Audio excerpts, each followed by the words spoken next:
उम्मीदवार ना घोषित से बढ़कर 10 उम्मीदवार है। वो तो क्या है, कभी भी डिक्लेयर किया। सब लोग रोज के रोज प्रोग्राम ले रहे हैं, रोज इंतजार कर रहे हैं उस राजनीतिक समीकरण का जिसमें उनका उम्मीदवार भी आ जाए तो मैदान मालूम पड़े कैसे लड़ाई लड़ जाती है। तो स्ट्रैटेजी फिट नहीं मेरे को उनका कोई भी कैंडिडेट होगा, उनके कैंडिडेट से मेरा कोई फर्क ही नहीं गिरता। मेरे तो वोट फिक्स है। हम नेचुरली सबसे ज्यादा शक्तिशाली। मैं सभी पार्टियों को अपील करता हूँ, क्यों अपनी ताकत जाया करते हो। हम कभी आपको सपोर्ट किया है, करते हैं, आप कभी हमको सपोर्ट करो। छोटे भाई को भी बड़ा बनने दो। इनकम टैक्स, सीबीआई, ईडी जो आपने उल्लेख किया, आज तक मेरे को किसी ने ऐसा कुछ कहा नहीं। और इतना डरने वाला तो हितेंद्र ठाकुर है नहीं। कुछ भी हो। हितेंद्र ठाकुर इतना डरने वाला आदमी नहीं। भी पार्टियों में मेरे दोस्त है, ऊपर से लेके नीचे तक। हमारा विजन और हमारा कार्ड एक ही है, हमारे लोगों का विकास, हमारे एरिया का विकास। आ जाएगा कैंडिडेट आपका? कभी भी आज भी आ सकता है, 4 दिन भी आ जा सकता है। वो कौन सा जल्दी क्या है। लोकसभा चुनाव की सरगर्मी तेज हो चली है। पालघर लोकसभा चुनाव की तेजी इस प्रकार हुई है कि उबाटा का उम्मीदवार अब मैदान पर उतर चुका है, लेकिन इंतजार है किसी को तो उस उम्मीदवार का जिसे बहुजन विकास अघाड़ी का अधिकृत उम्मीदवार कहा जाएगा। पूरे पालघर जिले में इसकी चर्चा है कि इस बार जो बहुजन विकास अघाड़ी का उम्मीदवार होगा उसकी रेस बहुत तेज होने वाली है। आइए बातचीत करते हैं बहुजन विकास अघाड़ी के प्रमुख हितेंद्र ठाकुर जी से। उनसे बातचीत करते हैं कि आखिर इस बार पालघर चुनाव का समीकरण कैसा होगा और कैसे उतरेगा उनका उम्मीदवार। सबसे पहले आपको नमस्कार। नमस्ते। अप्पा, क्या कहेंगे, जिस तरीके से माहौल है, अभी तक आपका उम्मीदवार मैदान पर नहीं आया है, लेकिन चर्चा पूरे जिले में है कि इस बार रेस में बड़ी तेजी से दौड़ने वाला है आपका उम्मीदवार। तो अभी तक उम्मीदवार नहीं आया, उसका कारण और क्या कहेंगे इस चुनाव के बारे में? एक तो आपने तो बोला, पहले ही आपने ही बोला कि बहुजन विकास आघाड़ी जोर में है पालघर में, तो उसका जवाब देने की मेरे को जरूरी नहीं। जोर में है तो जोर में है, उसका उम्मीदवार आ जाएगा।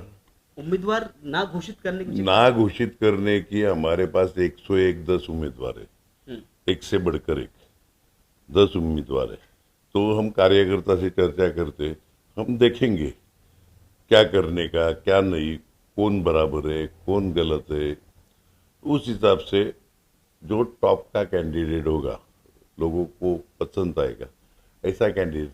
और बाकी रही बात, हम डिक्लेयर क्यों नहीं करते, हमको तो क्या है, कभी भी डिक्लेयर किया। हमारा जो प्रोग्राम चालू है, मेरे सब प्रोग्राम चालू है, हर जगह मैं सतीश ठाकुर, राजेश पाटिल, हमारे बलीराम जाधव, हमारे दूसरे कार्यकर्ते काशीनाथ पाटिल है, नारायण मानकर है, अजय खोकानी है, प्रवीण शेट्टी है, सब लोग रोज के रोज प्रोग्राम ले रहे हैं, रोज के रोज मीटिंग ले रहे हैं।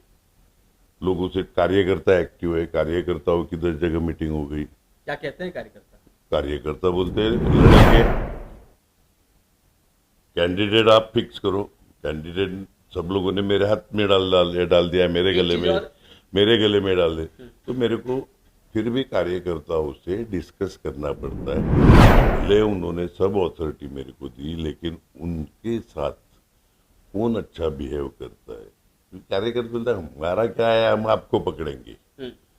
आप तो 24 घंटा मिलते हैं, 24/12 मंथ्स, मतलब 24 घंटा 12 महीने अवेलेबल आप है। सतीश ठाकुर है, राजेश पटेल है, किसी को भी जो एमपी होगा वो भी अवेलेबल रहेगा, वो थोड़ा घर पे बैठेगा।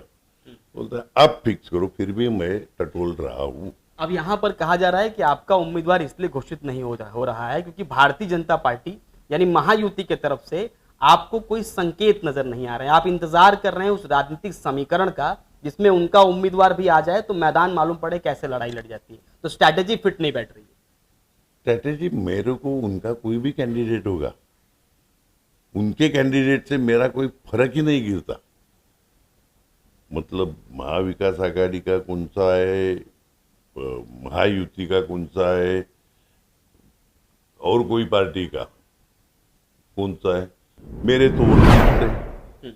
इस जिले में सबसे बड़ी पार्टी 6 कैंडिडेट है, उसमें से 3 कैंडिडेट मैं, सतीश ठाकुर, राजेश पाटिल, ये हम क्या है, तो हम नेचुरली सबसे ज्यादा शक्तिशाली, वोट काउंट पकड़ो तो इनके 6 कॉन्स्टिट्यूंसी में विधानसभा के इनके वोट मिलते हैं। मैंने 3 ही सीट लड़ी थी, दूसरे 3 जगह किसी को न किसी को समर्थन दिया, तो वो उनका समर्थन, जिनको समर्थन दिया था वो और हम 3 कैंडिडेट का वोट पकड़ो, हाँ, तो हम आज भी ऊपर है, आज भी ऊपर है। और मेरा तो सभी पार्टियों को अपील है कि मेरे लिए सीट छोड़नी चाहिए इन्होंने, क्योंकि हम क्यों अब आपकी शक्ति। ये समीकरण आप इसे समझा रहे हैं कि देखिए महायुति में अगर हमने आपको राज्य सरकार में समर्थन दिया था तो यहाँ लोकसभा में छोड़ दी सीट। बराबर है ना, लोकसभा में छोड़ा तो क्या फर्क गिरता है, फर्क क्या गिरता है। और वो कहते हैं 400 पार आना है, प्रधानमंत्री बनाना है। 400 पार उन्होंने ऐसा नहीं कहा कि बीजेपी का है, अच्छा, कोई भी नहीं, उन्होंने ऐसा नहीं कहा कि 400 पार बीजेपी का आएगा। एनडीए का घटक दल जो भी साथ है। एग्जैक्टली, मतलब उनको जो सपोर्ट करेंगे ऐसे लोगों का काउंट दिया। आपका सपोर्ट रहेगा अगर जीतने के वो बाद? तो देखते ना, सामने वाला मेरे से कौन कैसा बिहेवियर करता है, सामने वाले जिस हिसाब से बिहेवियर करेंगे उस हिसाब से मेरा बिहेवियर एक वातावरण फैलता है राज्य में, ईडी, सीबीआई, इनकम टैक्स, इन सब विषयों को जब आप देखते हैं तो भारतीय जनता पार्टी की तरफ अलग ही निशान आ जाता है। वो कहती है कि अगर हमारे खिलाफ लड़े, हमारे खिलाफ आक्रामक हुए तो हम कुछ और ही कर सकते हैं, ऐसा वातावरण बनाया जाता है। उस पर क्या कहते हैं? नहीं, इनकम टैक्स, सीबीआई, ईडी जो आपने उल्लेख किया वो बीजेपी वाले यूज करते। मेरे सब मित्र है बीजेपी के, आज तक मेरे को किसी ने ऐसा कुछ कहा नहीं कि होएगा वो होएगा, ना मेरे को नोटिस दिए। नोटिस छोड़ो, नोटिस लंबे की बात है, मेरे से कोई बोला नहीं, मेरे को कोई किसी ने इंडिकेट नहीं किया। और पॉलिटिक्स में ऐसा नहीं चलता है, लोग भी समझते, लोग भी समझते। अगर ऐसा गंदा पॉलिटिक्स होता है तो लोग भी समझेंगे, ध्यान में आएगा, लोग भी समझेंगे कि आज तक मेरे को कुछ नहीं और अभी ईडी क्यों। तो और मेरे को पहली बात तो ये, मैं चर्चा क्यों कर रहा हूँ, मेरे लिए ऐसा किसी ने बोला ही नहीं है, मेरे से किसी ने चर्चा नहीं किया कि आपको तकलीफ होगा। और इतना डरने वाला तो हितेंद्र ठाकुर है नहीं, कुछ भी हो जाए। हितेंद्र ठाकुर इतना डरने वाला आदमी नहीं है। हितेंद्र ठाकुर सबको रिस्पेक्ट करता है, सबका मान सम्मान करता है, सभी पार्टियों में मेरे दोस्त है, ऊपर से लेके नीचे तक। मतलब आम कार्यकर्ता, वो कांग्रेस का हो, एनसीपी का हो, मतलब एनसीपी ए, एनसीपी बी, शिवसेना ए, शिवसेना बी, बीजेपी ए ही है, हाँ बराबर है। कंफ्यूज जाते हैं लोग, ए बी सी। हाँ, वो सबको अभी पूछना पड़ता है, लेकिन इनके सबके शीर्ष नेता से मेरा रिलेशन अच्छा है और इनके सभी कार्यकर्ता ग्राउंड लेवल पे उनसे मेरा अच्छा है। आज भी कोई भी मेरे पास उनके काम लेके आता है, मैंने आज तक किसी को भी पार्टी के हिसाब से पूछकर काम नहीं। उल्टा मेरे कार्यकर्ता मेरे पे कभी कभी बोलते हैं, अरे ये अपने अपोजिट काम करते हैं, उनका एडमिशन क्यों करते हैं, उनको ये मेडिकल का ये क्यों करते हैं, इसको नौकरी के लिए ना। ऐसा नहीं होता है पॉलिटिक्स में। पॉलिटिक्स इलेक्शन के वक्त चलता है, बाकी 5 साल सभी कार्यकर्ता किसी भी पार्टी हो, उनके पार्टी के प्रति वफादार हो गए तो रिस्पेक्ट करना मांगता है। तो इसलिए मेरे से जो होता है वो काम रोकने का ये धंधा मैंने आज तक किया नहीं। कोई भी अपोजिट वाला आके बोले। यहाँ पर एक चीज और कही जा रही है, केंद्र का जो चुनाव है ये, इसमें उनके पास हिंदुत्व कार्ड है, इस तरह के तमाम कार्ड, राम मंदिर, तमाम तरह के मुद्दे लेकर वो मैदान पर उतरेंगे। आपके पास कौन सा विजन होगा, किस तरह मैदान पे उतरेंगे और क्या लेकर जनता के बीच जाएंगे? मैंने आज तक, मेरा एक ही कार्ड है, मेरे क्षेत्र का विकास, विकास और विकास। इसके सिवाय मेरे को कोई बात करनी नहीं।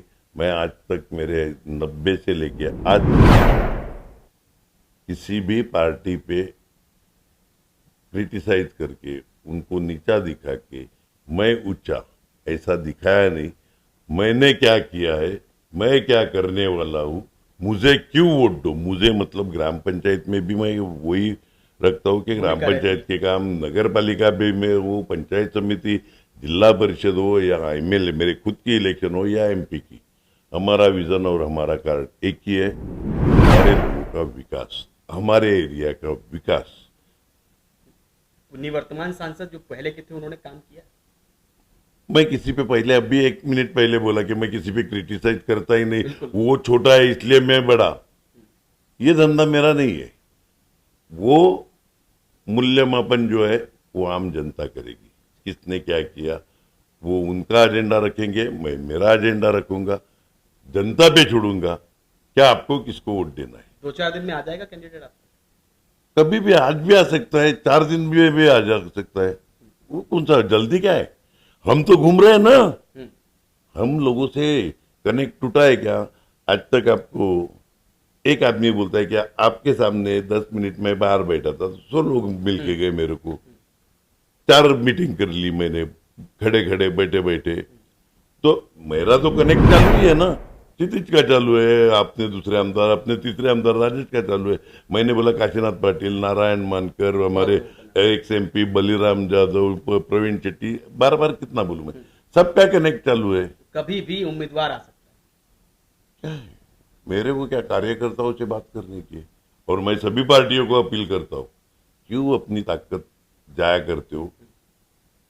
हम कभी आपको सपोर्ट किया है, करते हैं, आप कभी हमको सपोर्ट करो, छोटे भाई को भी बड़ा बनने दो।